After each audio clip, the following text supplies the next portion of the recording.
Hello everyone, welcome to another episode of the Granby Journal and Herbs Table.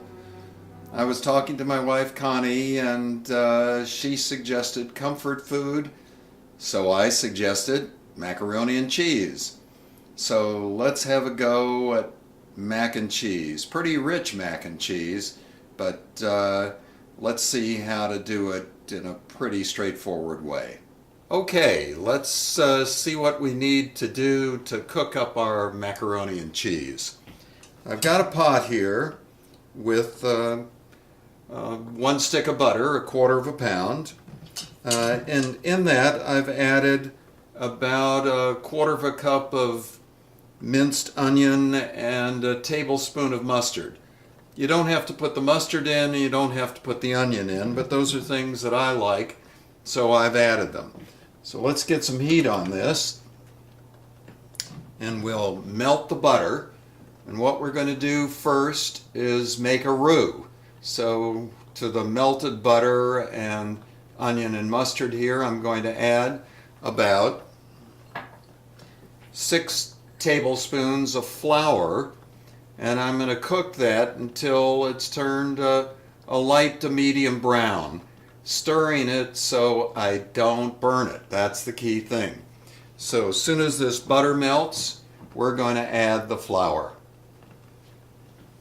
Okay, the butter is melted. I'm going to add our flour, and at the same time I'm going to be whisking to try and keep this as a roux and not as a bunch of burnt stuff, which wouldn't be very good, and it's already cooking too fast, so I've just turned the heat down. So I'm putting the flour in, I'm whisking, and we're going to make a roux.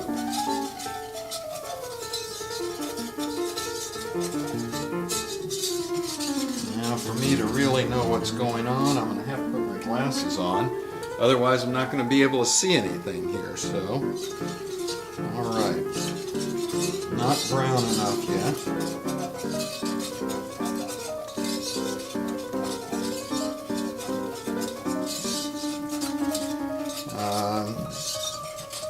Doesn't take a long time, but you have to stay at it here so it doesn't burn. That's the key issue. So we're stirring this a bit. It's turning brown. Let's see. Can you come in on that a little bit, Connie? Let's see what that color is. Maybe yes, maybe no. Okay. Just about there. You don't want raw flour because that really wouldn't taste good. So we're cooking it. And this is called a roux. And when we add the milk, we're going to be making a bechamel sauce. And that's kind of a cool thing for my wife and I because our daughter's name is Rebecca and we call her Becca.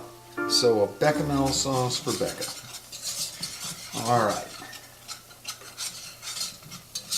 That's about as much as I want to cook that. So let's see if I can start. Now I've taken 3½ cups of milk here and I've warmed it up a bit on the stove. And I'm going to add this slowly while I stir.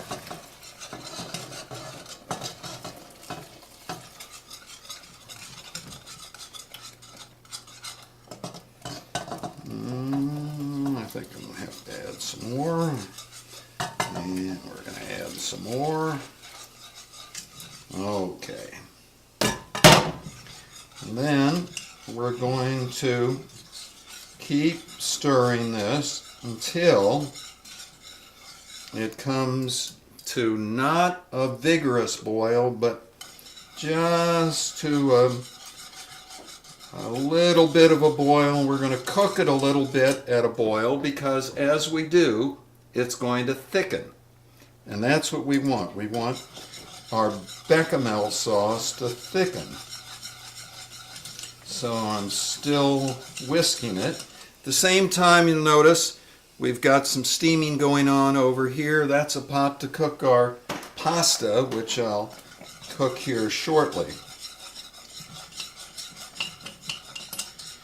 Okay, and this is starting to thicken up nicely. It's just about, yeah, it's a few bubbles are coming through as there's enough heat to get it to boil.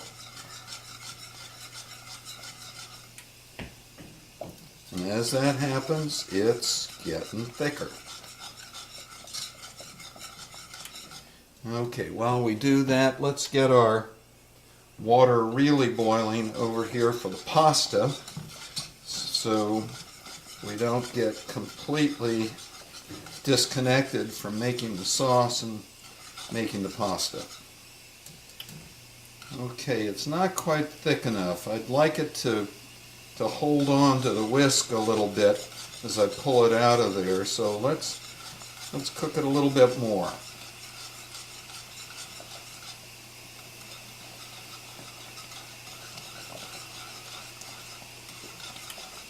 Doesn't make any difference which direction you whisk it, and if you go to the right, you can go to the left afterward. Doesn't make any difference.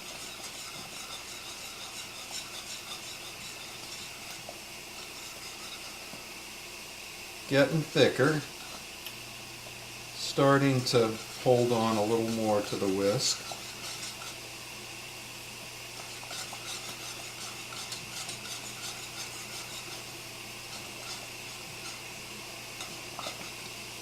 Let's get this out of the way.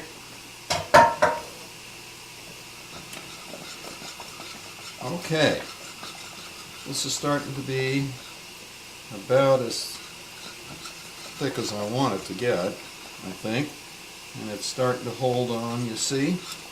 So I'm going to turn the heat down and I'm going to start putting the cheese in. I've got a pound of grated cheese here. I've got extra sharp cheddar and Monterey Jack. You could use anything you like. If you want to make it really interesting, you might want to put blue cheese in, you might want to use Parmesan, you could use any kind of cheese that suits your fancy, and of course the taste is going to be different depending on what kind of cheese you use. And the other thing that I did was I crisped up a bit of prosciutto to put in there as well, Italian ham. You could do the same thing with bacon, or you could not put it in at all. I just like a little bit in there, and so I've got 3 ounces of prosciutto that I've just crisped a bit. You probably hear the water starting to boil a bit over here. It's not boiling yet, but it's getting close. In the meantime, I'm trying to get all the cheese into here. Now you could say, well, I don't really want to make that much stuff. Well, that's fine. You could easily have this recipe or double it or do whatever you wanted in terms of the proportions. This is just going to make a really nice big casserole dish full of macaroni and cheese that we'll be able to eat for a few days, give plenty to our neighbors, freeze it if we want to. We'll be sick of it by the time we're done with it, but it's going to be good.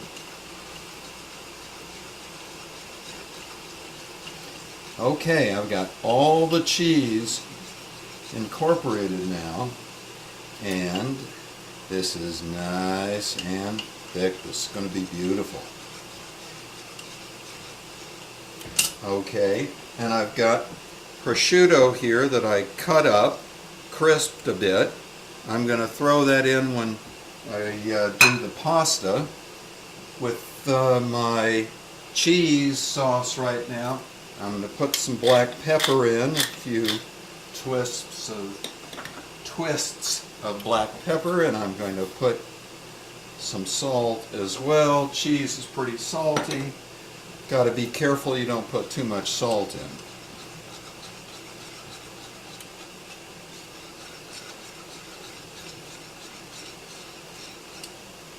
Okay, so we have the bechamel sauce. The water is starting to come to a boil over here. I don't think it makes any difference what kind of pasta you use. Prince was on sale today at the Big Y, so I got Prince. The Big Y also has cheese pieces that they have in one of their cases, and it's the ends of pieces of cheese, and it's at a pretty reduced rate, so that's an economical way to get your cheese to make macaroni and cheese. And the packages are anywhere from a half a pound to about a pound, so you can get your cheese that way. I grated some extra sharp cheddar and Monterey Jack for this, but could have just as easily gotten one of the packages of cheese ends. Okay, the water is starting to boil. In goes the pound of shells. Obviously, if you were making a smaller recipe, you'd probably do a half a pound, half of the box of shells. And I'm going to cook these just until they get al dente, to the tooth. They're not totally soft. They've still got some crunch to them. At the same time, I'd better start the oven, and I'm starting that at 350 degrees, because once we add everything together here, we want to pop this into the oven and cook it.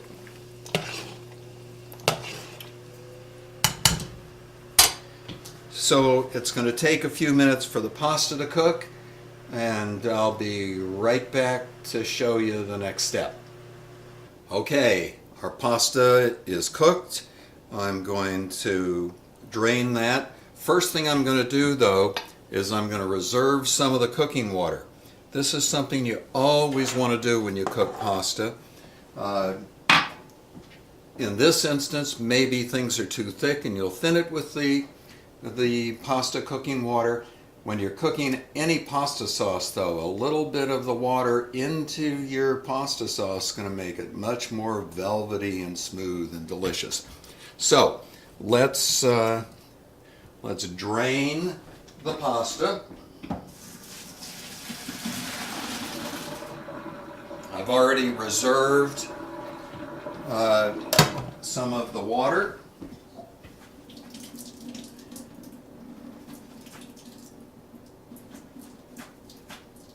And I think I've got enough room in this pot to add the pasta right here. I do. Let's start to mix that up. Ooh, nice. At the same time, I'm going to add the prosciutto that I crisped up before. Mix all this up. Try and keep from pouring it over onto the stove, which is what I want to do. Okay, so that's pretty good.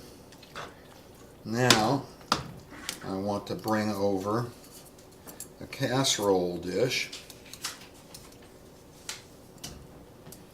and get this in there. Okay, so here's a nice casserole dish. Let me get some pot holders, otherwise this is not going to go well if I pick up that cast iron pot in my hands. So let's do this.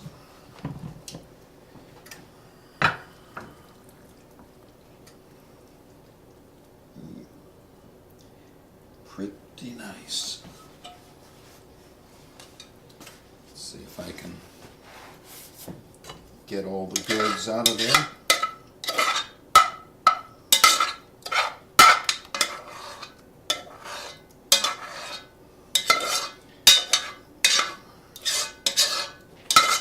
The main thing I'm trying to do right now is not drop this pot on myself and burn the dickens out of me.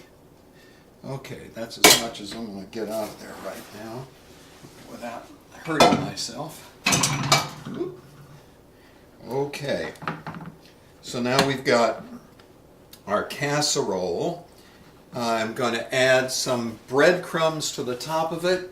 I'm going to add a little bit of Asiago cheese as well because I really like the taste of Asiago cheese. So I've got some panko. I'm going to put the breadcrumbs on top.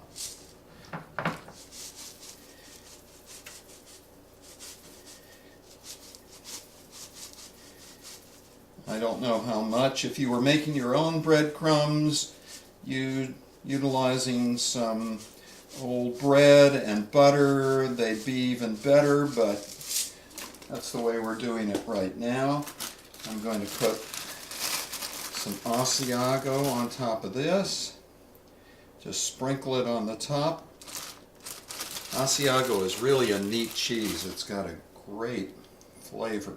If you haven't tried it, I really recommend it. Okay, so there's some of that.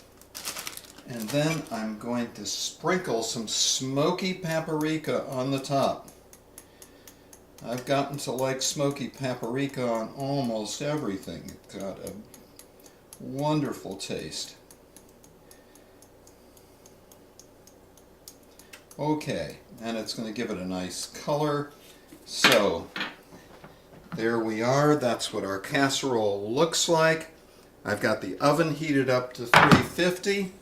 Let's pop it in there.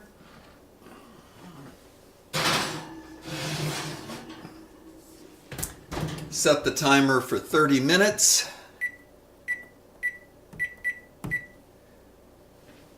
And I'll see you shortly.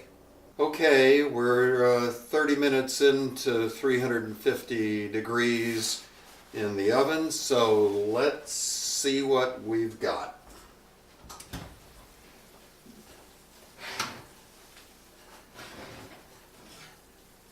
Ooh, does that smell good?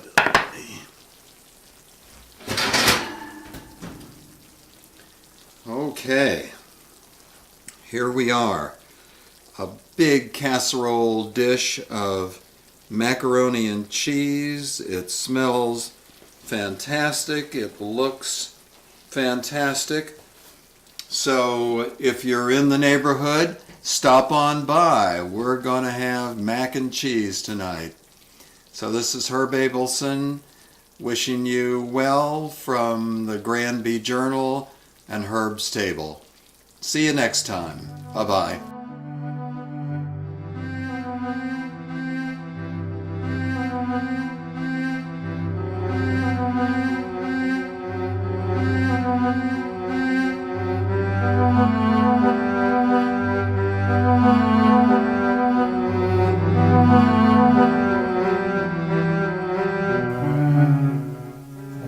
They'd like it better if I put a little cinnamon and allspice.